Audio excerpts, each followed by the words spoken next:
a stockbroker under the guidance of his wealthy guardian, Gustave Arrozat. His interest in art was sparked and sustained by Arrozat, a major collector of French art, including the latest works of Impressionism.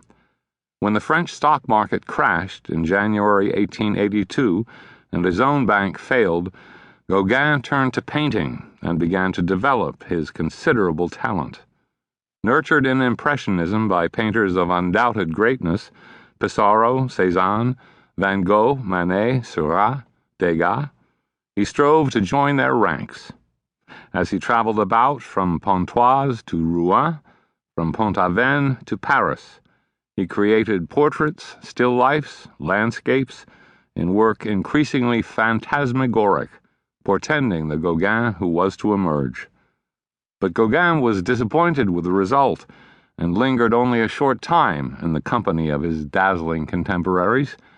He had not grown rich and famous with his own efforts, even though, as he later declared, he knew he was a great artist.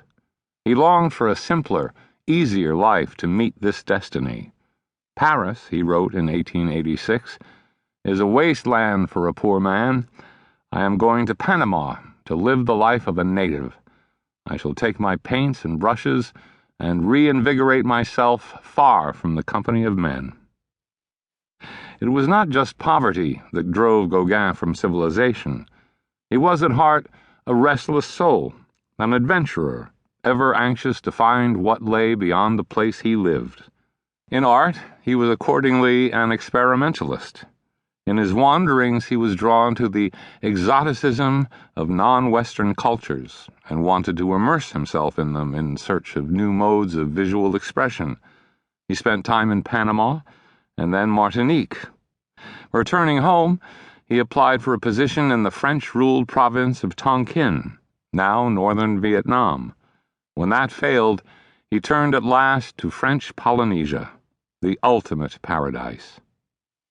On June 9, 1891, Gauguin arrived at Papeete and immersed himself in the indigenous culture.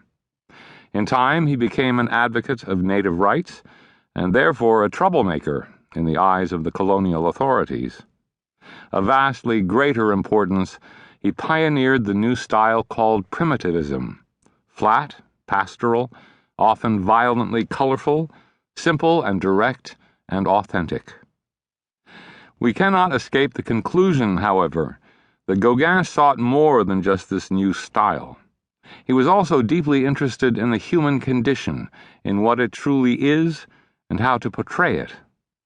The venues of metropolitan France, especially Paris, were a domain of 1,000 voices shouting for attention, where intellectual and artistic life was ruled by recognized authorities, each rooted in his own small acreage of expertise.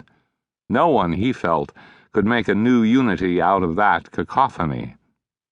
Such might be done, however, in the vastly simpler, yet still wholly functional world of Tahiti. There one might possibly cut down to the bedrock of the human condition.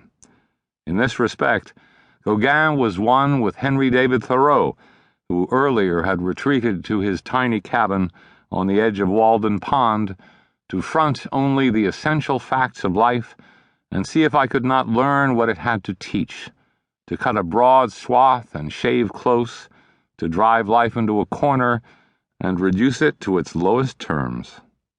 That perception is best expressed by Gauguin on his 12-foot-wide masterwork. Look closely at its details.